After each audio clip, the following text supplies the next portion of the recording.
بسم اللہ الرحمن الرحیم۔ نیت کتنی بھی اچھی ہو، دنیا تمہیں تمہارے دکھاوے سے جانتی ہے، اور دکھاوا کتنا بھی اچھا ہو، اللہ تم کو تمہاری نیت سے جانتا ہے۔ ہمیں سب سے زیادہ تکلیف اس وقت ہوتی ہے جب اللہ ہمیں کسی کا اصلی رنگ دکھاتا ہے اور ہم بار بار حقیقت کو ماننے سے انکار کرتے ہیں۔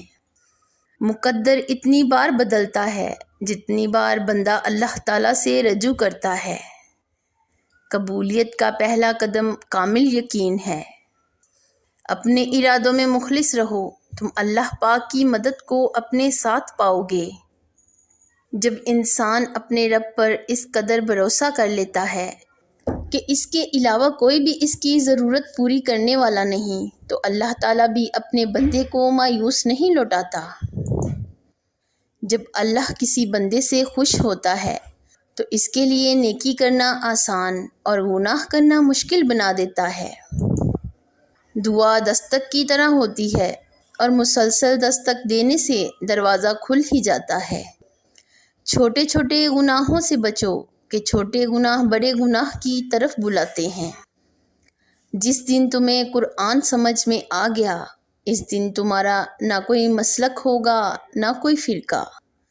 اسلام نے عورت کو قید نہیں کیا بلکہ ہوس پرستوں کی نظروں سے محفوظ کیا ہے۔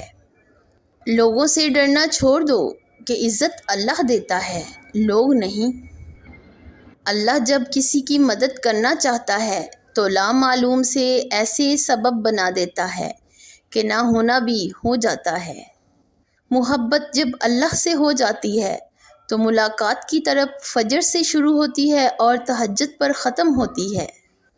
سچی توبہ کرنے والے کا ایک آنسو دوزخ کی آگ بجھانے کی طاقت رکھتا ہے۔ وہ روح کبھی نہیں مرجھاتی جس کی پیاس قرآن پاک کی تلاوت سے بجھتی ہو۔ اللہ سے اللہ کے وہی بندے ڈرتے ہیں جو اس کی عظمت کا علم رکھتے ہیں۔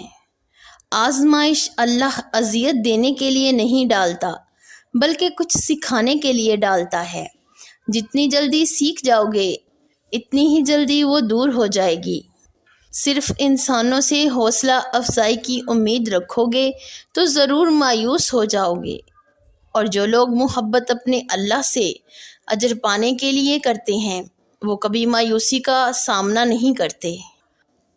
ایسے 5 لوگ جنہیں نیند نہیں آتی۔